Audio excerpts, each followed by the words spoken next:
At that moment, the wave hit and everything just went black. The deadliest tsunami in history, Indian Ocean tsunami, slammed into 14 countries, claiming more than 220,000 lives. You've swallowed so much murky water. I remember sitting in the tree, seeing a woman being dragged in the water, and she was clinging onto the tree, and me and my brother were just hoping she would climb up. Didn't quite grasp the reality of that lady might have lost her life. Were any of you injured from the immediate impact? I had a huge gash on my top of my foot and on the inside of my ankle. I went up my thigh, on my lower back and on my other thigh as well. We didn't know where my mum was. And my brothers were going out to all of the notice boards where missing people were being put up, injured and dead people's photos were being put up on these boards. We waited while Freddie went off, and he was gone for not that long, but came back. Face was just white. Sorry, emotional.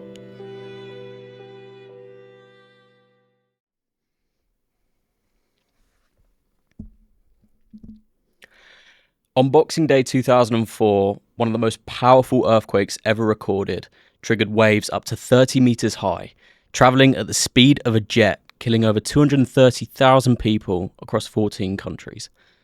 You, Lexi, were right in the middle of it. But your story begins in a completely ordinary circumstance. You're on a family holiday, and in a matter of minutes, that completely changed for you. Take me back to that day. What do you remember about the moments before it all radically changed? So it was the morning.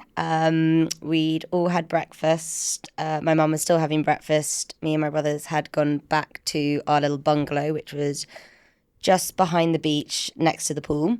And we were in our bungalow fighting over the sun cream, putting on sun cream. We had a family plan, so there were 3 families, all staying in this hotel, 4 families actually, all staying in this hotel, and we were due to be going inland to the waterfalls that day. So we were getting ready, putting on sun cream, and it was me, my 2 brothers and my dad, and then suddenly we heard screaming, and we ran outside, and there was just a huge muddy brown wave that was just eating up the beach and knocking down the 3 rows of palm trees that were in between the beach and where we were, and it was just squashing them all down. And the next thing I know is my dad shouts "run" at the top of his voice, and I'm only 11, so I don't really know what's going on, and my brother just picks me up, throws me over his shoulder and runs me to the building of the hotel, and we start to climb. From the moment you started to see the trees fall down, did you have much time to react? No, very little time. It all happened so quickly. It was moving so fast. I just remember just being chucked over my brother's shoulder. Wow. He's 7 years older than me, so... It was the 4 of you, right? 4 of you? There was 4 of us. 4 of you. So it was my mum, my dad... Sorry, 5 of us, but 4 of us there outside the bungalow. Me, my 2 brothers and my dad. My sister was actually on a flight on her way over at the time it hit. So she was mid-air and landed in Bangkok to the news that this had happened. Wow. Yeah. What do you remember about the moment that it actually hit? So my brother had lifted me up to the first balcony of the main building. And with the hotel balconies, you have those partings, which breaks up the balcony from one hotel room to the next. He told me to climb up in between that parting, thought that would be high enough. And at that moment, the wave hit and everything just went black, pretty much. Did the wave reach up to your balcony? Did it hit? Yeah, it reached 3 levels above the balcony. Wow. And were you hit by the initial impact of the water? Yeah, pushed in. I just remember whacking my head on concrete constantly, couldn't see anything, and just remember felt like being in a roller coaster, like being flipped upside down loads.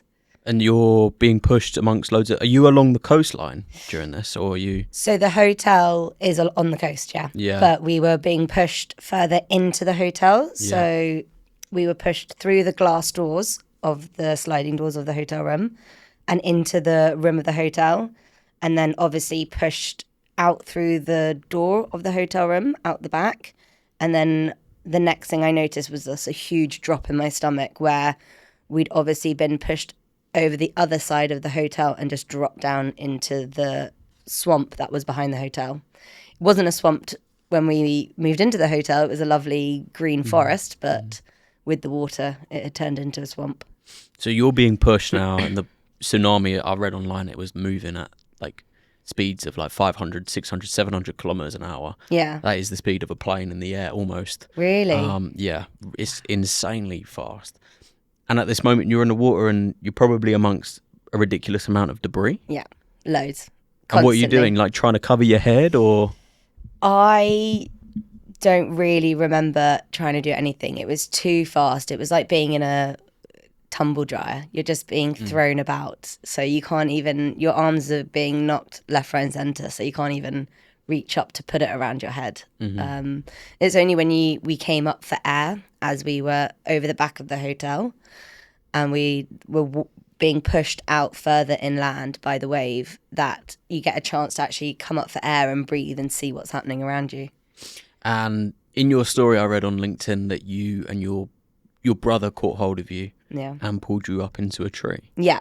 Is that right? Yes. So before that, I came up for air and was being pushed so fast inland, and then I heard shouting and at the same speed, but I can't even remember how far away, but like quite a distance away, my brother was equally being pushed in, and so we were like kind of traveling next to each other in this water. And he was on a mattress, so he shouted at me to climb over to him. And I say climb because you're literally surrounded by bed frames and cars and fridges and doors and everything you can think of. So while the water was moving at the speed, I had to climb over to him. And then the mattress started sinking. And we then had this big metal fridge, which, well, what I thought was a fridge, like one of those big industrial ones you'd find in a hotel kitchen. So we climbed onto that first, and we were hanging onto that while the water was rushing forward. Wow. And then that then hit a tree, and we fell off. And it was at that point that I went under, and my brother pulled me out and then put me into a tree. Are you like cut up or anything like that? I was, but at that point, we hadn't noticed that. You're just running on pure adrenaline. Yeah, so we were hanging onto this tree and I let go. And I didn't actually remember any of this. It was only afterwards when my brother told me his story and his recount of it that he told me that I let go and I fell out the tree. So he had to dive back into the water and search around for me under the surface and pull me back up again. What's the age gap between you and you? 7 years. 7 years between you and your other brother? My other brother, 5 years between us. So this was my oldest brother, Ben. Were you close in your family, you and this brother, or? I think yes. Like we are a very close family. Like we talk all the time, but we bickered a lot, a hell of a lot. We bickered. We were those classic families that all we did was argue over everything: who got in the front seat of the car, who got to sit where on the table, who's got to choose what we were watching on TV. So we just bickered a lot. But yeah, we were close. But none of that matters when you're in a moment like this. Yeah. A moment like this, it's do or die. Exactly. And you were separated from the rest of your family. Yeah. So it was just you and your eldest brother. Yeah. Where are the rest of your family at this point? Obviously, you didn't know at the time. No. So once Ben put me into a tree and we were in a tree for hours, it was only 2 or 3 hours later that when we started shouting, my brother started shouting back. And so we knew he was somewhere in another tree in this swamp. And then my dad started shouting back. So we knew my dad was somewhere else in this swamp shouting back. Obviously, you could hear others shouting at the same time, but it was unbelievable that we could hear each other. Yeah. And Ben was shouting back to them, trying to like organise what we were going to do next. But we had no idea where my mum was. It's amazing that you didn't get separated that much. The four of you guys didn't get separated that much. Yeah. How long were you in the water for before you climbed up into the tree, roughly? Like looking back, you would probably say 2-3 minutes. Like, and that's how I feel. But from what my brother said, it was closer to an hour. Wow. Yeah. You're getting pushed further inland constantly. And then when the wave starts to detract, you start to get pushed back out. And then another wave hits. Because it wasn't just one wave with the tsunami, there were multiple. I just need a quick 30 seconds of your time. I started Telos because I love having conversations with people. Not surface level stuff, but the deeper stuff. I'm 20 years old and I'm very much on this journey of figuring things out in life. And I'd love for you guys to come along with me for this journey and find out stuff with me too. Just need one favour. If you've been enjoying the clips and the podcasts you've been seeing so far, make sure you drop down below the video, hit like and subscribe. I can't stress enough how much that helps me. It makes me grow this podcast bigger so I can get bigger guests and improve the quality of these podcasts for you guys to listen to. And if you want to be up to date with every single podcast that drops, make sure you hit the notification bell so you can be the first to watch. Anyway, once you've done these tasks, let's get back to the podcast. Cheers. It went as far as East Africa and Sri Lanka. Yeah. I think Indonesia and Thailand were the worst hit by it. Yeah, I heard that Thailand was the highest death rate of any country, I think. It's the number, 230,000 people. Yeah. More than 230,000 people that they can account for. And you're distressing because you have no idea where your mum is. Yeah, literally no idea where my mum is. We didn't actually find my mum for over 48 hours, close to 2 days. We didn't know where my mum was. She never got taken by the wave because she was on the other side of the hotel. So when it hit, she was actually, really interestingly, she was left breakfast and was approaching the beach because they wanted to go see what this big wave was, and everybody in the hotel was walking towards it. And a friend of ours, a family friend of ours, young son, said that's a tsunami. And at this point, my mum, my godmother's husband, this young boy, all ran back towards the hotel stairs, and my mum made it up to the top of the hotel. So she was on the roof of the hotel watching everything get destroyed. Wow. Yeah. And when you're sat in the tree with your brother, what are you talking about? What's going on?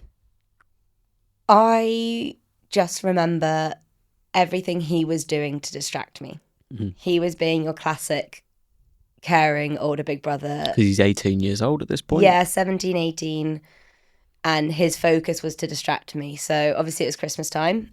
And he made it his mission to make up our own versions of every Christmas song was out there. So we were singing a song which was like our own version of Jingle Bells, which even featured a tidal wave in there because we were trying to make fun of the whole situation. Yeah. So we were just making up words to different songs. We were chatting about our presents because all I kept thinking about being a stupid young child was that I'd lost all my presents, and being the absolute nerd I was at school, being so worried that I'd lost all of my homework that I'd literally spent the last week doing because I wanted to get it out of the way at the beginning of the holiday. And so that's what was going through my mind. I couldn't grasp the severity of the situation we were in. And when this waves hit, all power grids are down, obviously. There's no service, there's nothing going on. What does it feel like to be in a situation where you don't actually know what's actually happened to the world? It was pretty intense. It was only once we were rescued and we were in the back of a pickup truck and you're driving along this street and you're seeing dead bodies lying on the side of the roads and you're seeing cars upside down hanging from palm trees and boats like inland, that you really realised what had happened. And yeah, during the whole thing, we didn't really know. Like I remember sitting in the tree and with one of the aftershocks seeing a woman being dragged in the water and she was clinging onto the tree and me and my brother were just hoping she would climb up, and she was just getting pulled off the tree and there's nothing you could do. But I still didn't quite grasp the reality of that lady might have lost her life. Mm. Is there anyone who you met within the whole thing that you later found out that they were alive by the end of it? Found out that they were alive? Anyone that you knew around the area, around the hotel, wondered, when you're in the tree, you're wondering, where are they? Did you find out at the end that they were alive? Yeah, so we were 3 families, and we were three families plus a few other couples on holiday, and we were very lucky that the majority of our group, our party, survived. Sadly, the father of the three other families did not. So we lost three people of our party. One of my dad's like best friends, my brother's my brother's godfather, which was horrendous. But all the children survived, which was the big thing. I think that was like the amazing miracle of our group. How long did you sit in the tree for? Hours, like properly hours. I couldn't even tell you how long it was. It was only once the water had gone all the way back and gone all the way down that we decided to climb down. And when we were in the tree, because the wave was so high and there was so much water rushing, we were only about 5 foot from the water level of the tree. But by the time we climbed out of the tree, we were 20 feet up a tree. 20 foot up a tree. So we had to climb down a huge tree to get down because the water had dropped so far back down to ground level. But when you're in the tree, you're looking at this water and you have no idea how deep it is. No. Because it's all murky and muddy. Yeah, pure mud. As soon as you see the first sight of ground, are you trying to get down? We were chatting with my brother and my dad, and my brother Freddie came and found us. So we were shouting, making sure our voice was heard so he could come and find us, and he found us. And then my brother Ben climbed down, and it was too high for me to climb. I was so young, so they just put out their arms and I just jumped into their arms.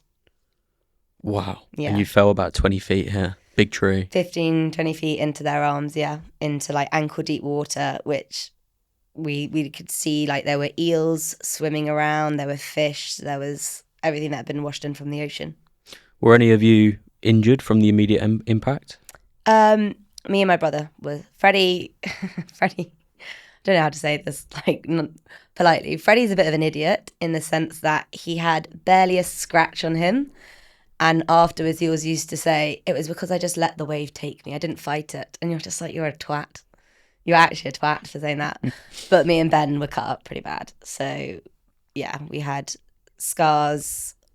I had a huge gash on my top of my foot and on the inside of my ankle, a huge gash that went up my thigh and then on my lower back and on my other thigh as well. And your dad? My dad had it worse. He had a hematoma on his hip. So when we found him, so me and my two brothers walked through the swamp to go find him, and he was wedged up between a car and a tree. And his whole hip was basically damaged and squashed by the car. And so he had a huge hematoma, like a massive blood clot that was building up on his hip. And he also ripped his Achilles. So he couldn't walk at all. So what's the plan of action? You've all got back together. You're thinking what to do next. What is it you do next? Ben suggested we needed to find some high land, so to keep walking until we were a bit higher above sea level. There was a Thai lady who was shouting at my dad, being like, after wave, after shock, after wave. And so was trying to convince us not to go. But we knew that we just had to get further inland as much as possible. Mm-hmm. So my two brothers carried my dad in between them and told me to walk in front, which I hated, not knowing what I was standing on. Completely muddy water, the feeling of like mud and squelch going through your toes was just horrendous. I had a stick that I was prodding to make sure I wasn't stepping on dead bodies. I suppose there's probably broken glass in there, broken metal. Yeah, everything. My feet were shredded at the end of it. And you're searching for anyone around you? Yeah, searching for anyone around us. There were other people walking as well. We couldn't go very far because of my dad. Mm-hmm. So we found a little mound where we sat there and found a little mini fridge from one of the hotels which had some bottled water in it, which honestly can't even explain. It was like winning the lottery. Mm. Like you've swallowed so much murky water, and having those sips of water was like nothing I'd ever tasted before. And then we waited while Freddie went off, because me, Ben and my dad were injured. Freddie went off to go and find help. And he was gone for not that long, but came back and face was just white. Like he'd seen like the most terrible things I can't even possibly imagine. But then 2 Thai men came back and found us. And they brought you to the hospital? They came back, assessed our injuries, and then disappeared for another half an hour and came back with 2 large bamboo shoots and a curtain and made a hammock for my dad to carry him. And they brought back a 3rd Thai man who put me on his shoulders and carried me. And we walked through the swamp for 20 minutes, half an hour, until we found a road. And then we were put in a pickup truck at this road and taken to hospital. What's the hospital like? The hospital was intense. The best way to describe it is in the film The Impossible, they filmed the hospital scenes in the exact hospital that we were in. Wow, okay. And so if anyone ever asks that, I always say just go watch that, because that is exactly what it was like. It was cars everywhere, people everywhere, people on stretchers lying around everywhere. There were no beds. People were getting operated on the floor. It was chaos. Dirty. They'd run out of anesthetic as well. So they found me a gurney and the doctors started to operate on me, but it was without anesthetic. So they were stitching up my wounds with just needle and thread and no painkillers. And my brother says that's one of the scariest moments of his life, was having to watch me go through that. So you felt every bit of it? Yeah. And you're watching it being done as well? I was thrashing around too much to be watching it. I was screaming my head off. So wasn't watching it, but was feeling every bit of it. So at what point roughly are we at now after the initial impact of the tsunami? Hours later. Yeah. So it hit us Within in the same Thailand. day? Yes. Yeah. So it hit us in Thailand, I think around 9 in the morning. Mm-hmm. And this must have been, lunchtime, just past lunchtime. At what point did you begin to start looking for your mum? At this point, me and my dad were lying in hospital beds. And then once they finished operating on us, they moved us to a hospital corridor where we sat on these plastic chairs. And my brothers were going out to all of the notice boards where, I guess, missing people were being put up, and I think injured and dead people's photos were being put up on these boards, and my brothers were going around checking all those boards and to see if they could find my mum. And how long did you wait until you saw your mum? It was the next day. So my dad was doing business in Thailand, and one of his colleagues or a good friend of his who lived further inland from Khao Lak, where we were, had a house, and he came and found us. And my dad managed to get a phone and called him, and he came and took us in, and we stayed at his house. And I think it was the next day, my brother and my dad's friend went out driving, and they found my mum walking down the street holding up a sign saying her name, I think, and found her and brought her in back to the house. Describe to me that moment. Oh, I'm gonna cry in that moment. It was unbelievable. I just remember she came running in. I was lying on the sofa. I couldn't get up because of my injuries, and she just rushed over, and she didn't leave my side for like the next 4 days. She didn't leave my side from that moment. So I'm getting emotional. It's okay. You can. Yeah. What's your mum's side of the story? I mean, I know that obviously me and my brothers and my dad had injuries and we were taken by the wave, but I genuinely don't think that even compares a tiny bit to what my mum experienced. She sat on top of a hotel thinking her 3 children and her husband had died and had been washed away. And I think that is a more traumatic experience than what we went through. We were all together. We had the comfort of knowing that another family member was alive. She didn't have that. That's a really interesting perspective. Yeah. Because I suppose when you're in it, you're We have this weird thing about us as humans, like we want to take care of other people or things that we like other things more than we take care of ourselves. Yeah. There's like this funny stat that's like the likelihood that your dog will complete a series of antibiotics is like 95%, but the likelihood that you will is like 5 to 10, no, like 10 to 20% or something like that to complete it Really? properly.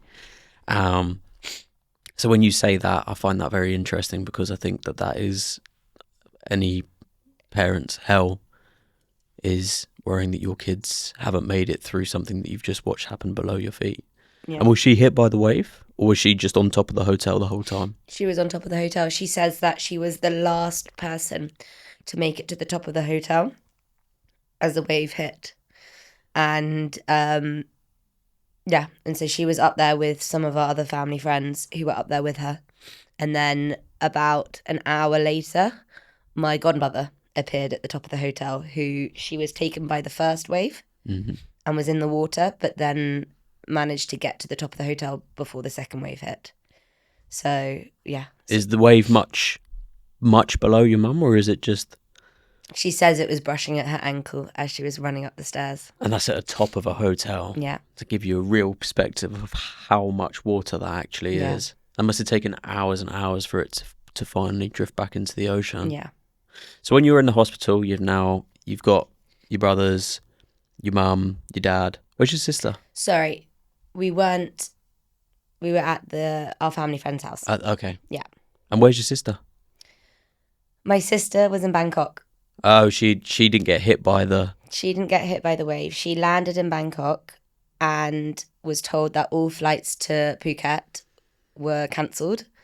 And so she didn't even make it down to the island. So she was waiting in Bangkok alone. Has she heard the news? She'd heard the news of what happened. She was calling family back in England, asking what she should do, and was, completely left on her own, waiting to hear news from us.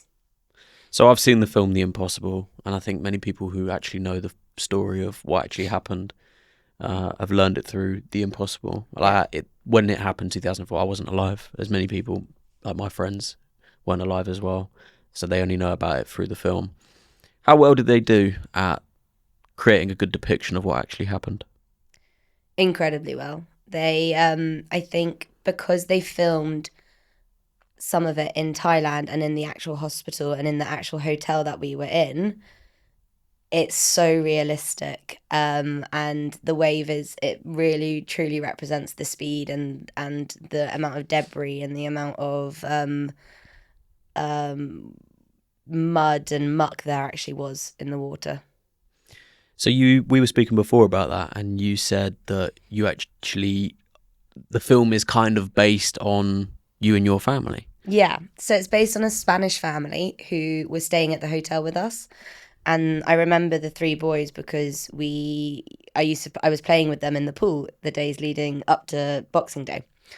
And the director heard the mother's story on the radio driving through Spain and decided to make the film about it. And we were in Thailand years later when they were filming, and were invited back to the hotel that we were staying in when the tsunami hit to go and see it. And we turned up and it was like a film set. There were trailers everywhere. There was crew everywhere. And so we were going to reception, and the lady of the reception comes running up to us, screaming and crying. And we're so confused. And she comes up and she bundles me in a huge hug. And she remembered me from being one of the guests of the hotel and someone she hadn't seen since that day, which I just thought was unbelievable. It's like someone who I'd met for a few days leading up to this event remembers me. And then she introduced us to the film crew, and they were asking us questions about our story. I'd written a story that had been published, and they were reading it, they were asking questions, and they were editing the script and editing the play, the order of the story as we were there, and incorporated some of the elements that happened to my brother and me into the story. Wow. Yeah. So when you watched it back, what was your initial feeling to that? I cried. I cried so much, and I then got really, really, really drunk. Sorry. I had to get, the only thing that got me through it was alcohol, to be honest. Probably shouldn't have said that. It was intense. It was harrowing to see how close and how realistic they made it. Mm. Yeah. Is there anything that you think they didn't get quite right? No, I don't think so. They got it pretty on the ball. So They got anyone it. watching the film can really see, actually, because what they do with sometimes films with true stories and real events is they twist it a little bit so that it fits better in a film format, and then they say it was based on a true story Yeah. when actually it's quite different. But this is the real story. That is actually what happened. Yeah. The only thing I think you sometimes don't get from the film is the pressure of the water, maybe. But I just don't think that you'd ever be able to feel that through the film at how strong it was and how quick it moved and pushed you along. Mm-hmm. So I think that's probably the only thing that they would never be able to really capture. But everything else, like the fact they filmed it in the exact hospital that we were in, and we were lying on those corridors and we were climbing over bodies in that hospital to get to the toilets to go find water, which was impossible to find. It was pretty identical. What's the worst thing that you saw? It would have been when we were leaving the swamp. We have a family joke where when I was growing up, my siblings were all a bit older than me. And if they were ever talking about something inappropriate that wasn't suitable for my age, they would say earmuffs. And I would go like this. Right. And I'd cover my ears. And it was just something that growing up, we would do. And my brother said to me when I was being carried by this Thai man, he said, Lex, do you remember the game earmuffs we play? I was like, yeah. And he was like, we're going to do that, but eyes. And so every time he said it, I covered my eyes and shielded my vision from what was happening, what we were seeing. But occasionally I would see something before he was able to see it and tell me to cover my eyes, and it would just be bodies lying there. Did you see anyone that you knew? Anyone that you met while you were on holiday? Luckily, no. There wasn't.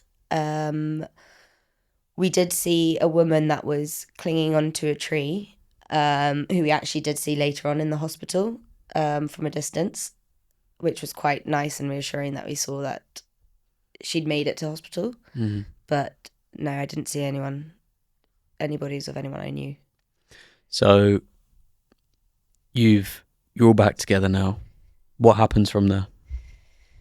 We're all back together.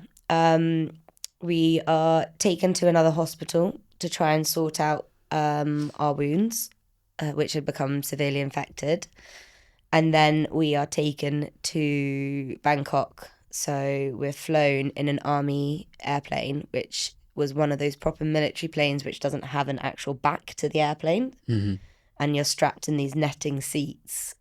And we were taken into this army airplane and medevaced to Bangkok, to a hospital in Bangkok, where me and my dad were for a lot longer than my brothers. And there must be thousands and thousands of people in there. Yeah. When you come back from Thailand, how long were you in this hospital for? We had to get everything made again, so we had no passports or anything. So Oh, wow. we had to leave the hospital and travel down in what they call gurneys and wheelchairs to a photography studio down the road from the hospital to go get photos taken to get passports made. And once those were made, the emergency passports, we were able to fly back. And then I'd already missed, I think, about a month of school at this point. So you're probably, mid to the end of January by this point, and then you've just got back to the UK? Yeah, I think so. Did you go back to school when you got back? I did, not straight away. Did your classmates know that you were there? So when I was in Thailand, because of they knew what had happened, obviously my parents had to reach out. to say why we weren't coming back straight away, my mum actually said to me, she was like, I think you should write down your story. Mm-hmm. It's fresh in your mind. I think you should write it down for your teacher to read out to your class so they know what happened, so they understand it when you go back. And I wrote it down, and that's the story that actually was printed in the Sunday Times. Wow. Yeah. Was it printed when you were still young or more recently? When I was still young. So I can't remember how it was found. I think it was someone visiting my dad in hospital saw it and was like, I'd love to publish this. And it was printed, and actually they came round to our house in London and was like, we need to take a photo of you to Wow. go with this article that we're publishing. That's quite something. Do you Yeah. still have a copy of that today? Yeah, I think we do somewhere. I'll see if I can find that online. Yeah. That'd be good to read. What was your first day at school back at school like?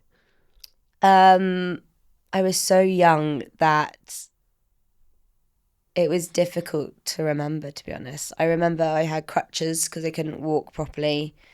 Everybody was being super kind to me, helping me hold open doors. But it's, I guess, because of what happened with the tsunami, Mm-hmm. it's difficult to remember everything that happened Yeah. afterwards because that kind of takes over. Mm. Did you feel grateful, confused, anything afterwards? Immediately afterwards, obviously grateful for my brother, grateful that I was still alive. Mm. I think as I got older and I battled with some elements of like mental health, I then would become confused. I think I used to, if I ever got really upset or really down or quite depressed, I would often question myself, like, why wasn't I killed in the tsunami? Why wasn't my life taken at that point? Why am I still here? Mm-hmm. But in the immediate afterwards, it was more just grateful to be around. Is there anything nowadays that still kind of triggers a response in you that might have resulted from what happened? Yes, I'd say the biggest thing is noise. When, in particular, the sound of really strong wind in trees.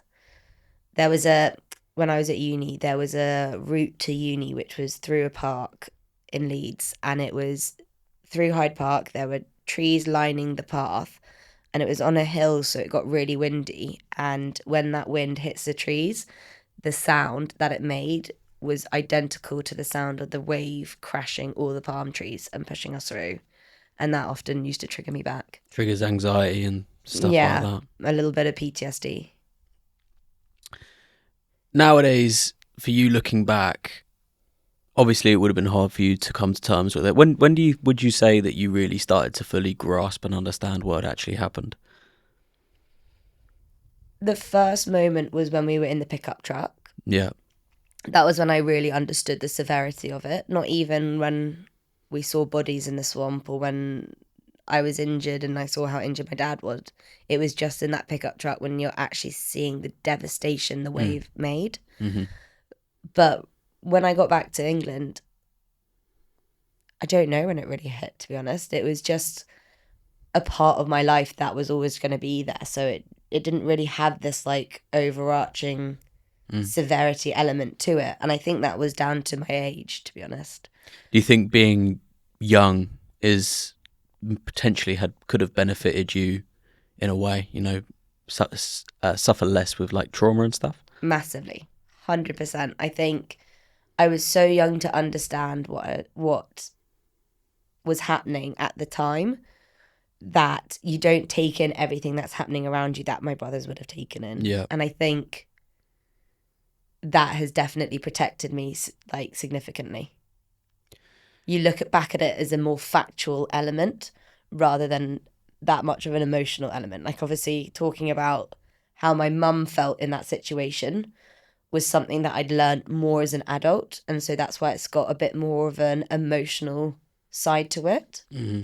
But the stuff that actually happened to me, because it was just factual, maybe I'm a bit more taken out of that emotional side of it. When life can change that suddenly, does it change how you handle everyday problems? Yes, definitely. I think you always look at life being like it could be taken away so quickly. I think anyone who goes through trauma really understands that life is short and you got to live life to its fullest.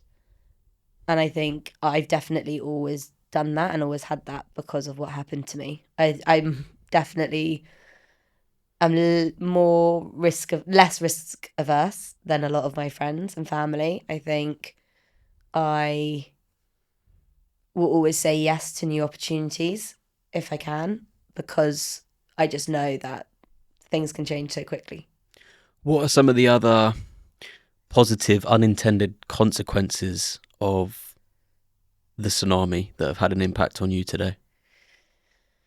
I think it's definitely brought my family closer together. There were moments growing up when me and my brothers would fight and my mum would remind me, being like, just remember, he saved your life. Stop being a little brat. He saved your life and be thankful. And I was like, yeah, fair. Yeah, you're right. And then I think it gives you a better look on life, I think.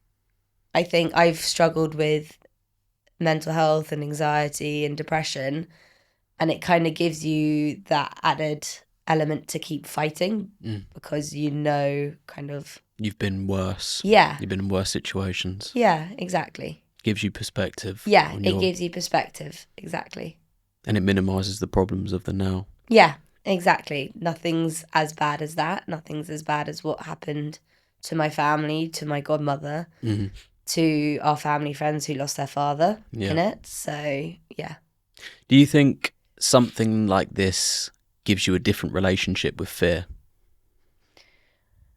I'd say yes, definitely. I think it can go both ways, though. So I think for me, it made me less fearful. Like, nothing could be as scary as that moment. Nothing could be as traumatizing as that moment. So jumping out of an airplane was easy. Or running off a mountain with a parachute on my back was a lot easier. Or skiing off-piste and like going down a couloir is just a lot easier than what I experienced back then.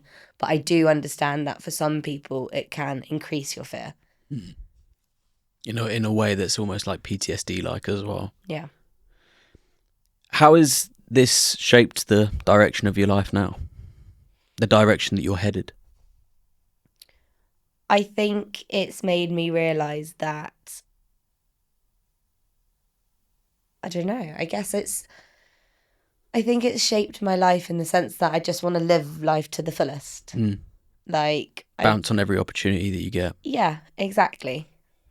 Like, I don't want to be stuck behind a desk, not exploring the world because of a fear of what happened. I want to be exploring the world because I know I survived that, and I owe it to myself to keep exploring what's out there. Do you think most people underestimate the possibility that life can change so quickly, so much, so suddenly? 100%. I think people take it for granted massively. Because I spoke to one of the ladies I had on a few episodes back. She's a Paralympian. Her name's Lucy Shuker. And she was in a motorcycle accident. Literally, I think it was within like 2 weeks of her getting her license. And I believe she broke her spine, paralysed herself from the chest down. Her story is incredible. I recommend taking a listen. But one of the key themes there is we all think that we are immune to these rare incidences that happen. Like, we see it happen and we think, oh, like, that's terrible, but the likelihood of that happening is so slim. Yeah. But it does happen. Yeah. Did that go through your head when you're actually in it? No, I think not when I was in that situation. I was too young to understand what it even was. I'd never even heard the term tsunami when I was in that situation. I hadn't learned about it at school yet. But looking back, yeah, like, you now look back and you're like, anything can happen to anyone at any point. And I think that all the time. Like, if someone goes, oh my God, this could happen to you, I'm like, yes, but you could get hit by a London bus any day. You never know what's going to happen. So that what if I try not to think about it too much. What does surviving something like this teach you about the word gratitude? I think it would teach a lot. I wouldn't say for me it has had that big an impact on gratitude. I think I'm appreciative of my brother significantly more, but I don't know if I can say I've become I respect gratitude a bit more, probably. When you look back at that moment, you're sat in the tree with your brother, you're 11 years old, you don't really know what's going on. You're singing remixed Christmas songs about a tsunami that's just hit you. What's one thing that you'd like to say to your younger self? I think it would be around don't take anything for granted. Like listen to your brother, listen to your siblings, spend time with your family. You'd never know what's around the corner. I love your story. Thank you for sharing it with me. Thank you. Where can we read more about you? Where can we see your article, the Disney documentary that they did? Where can we find this? Yeah, the Disney documentary is on Disney Plus. It doesn't feature my family story, but it's a really good account of other families who were in the tsunami and who were in our hotel as well. And then my story is online on WordPress. Amazing. Lexi, thank you for your time. Thank you.